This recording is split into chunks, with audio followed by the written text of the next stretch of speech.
Okay, so we talked about the story of me moving from essentially a sales job into a trainer role, which was a really good fit, and then kind of persuaded, air quotes, into taking a sales manager role, which was not a very good fit. I didn't feel comfortable in the role. I didn't think I did a good job. And I say not comfortable in the role, not because I didn't want to be uncomfortable and grow. I felt uncomfortable in the role because I didn't think I was qualified. I didn't have the right skill set. And I thought if I was going to do that, I would need a few more stops along the tour to build my skill set before I came back to that role as a sales manager, where I could be more well-rounded, be more of a grown-up, and be better versed in how to handle that role. So the lesson that I learned from all of that was just because you're good at one part of the job or one job doesn't mean that you're automatically going to be good at the next job above that. And so often we see that with salespeople. They're a good salesperson, then they get promoted to be the sales manager. Those are two completely different skill sets. And I fell victim to that early on. I know scores of other people and other companies and other industries that don't have anything to do with sales. The same concept where that happens, where you're good at one thing, but that's a completely different skill set and way of working and thinking and everything. And you can be a good manager or the good next level of that person, but you probably need to go fill out your skill set resume, if you will, and spend time in other fields so you kind of build that up. And the advice that I would tell you is, I think oftentimes why that mistake is made by the employee, why they say yes, is because they see dollar signs.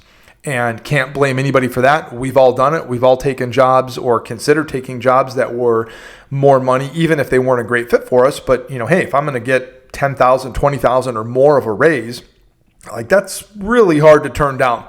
So it's like, okay, well, I'll figure it out. I'll take the money and I'll figure out how to do it.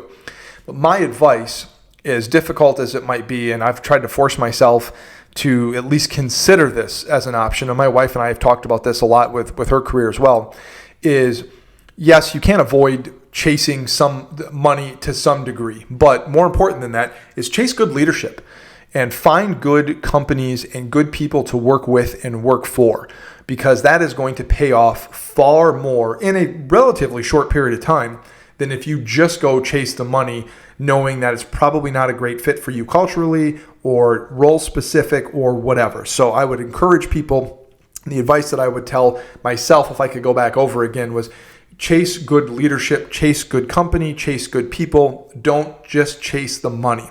If it's something you can forego or take a different direction and it's not going to negatively impact you or your family, and you can still make it happen, it's going to be far better for your career.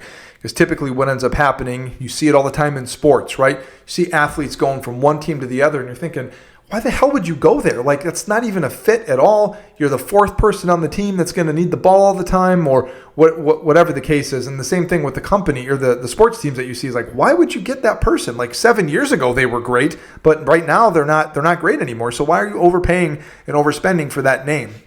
So I think both times, in both instances, the company or the employee oftentimes chase the solution that is the wrong one, but it's the shortest route, versus taking a step back and saying, what do I need to do to build my career so I can delay that gratification of money just a little bit until I get to be more well-rounded as a person, and then I can lay that on top of a myriad of jobs that wouldn't even be open to me because I was willing just to go spend a little extra time doing something, or I just leaned into what I was already good at and spent more time in jobs that were more closely related to my skill set.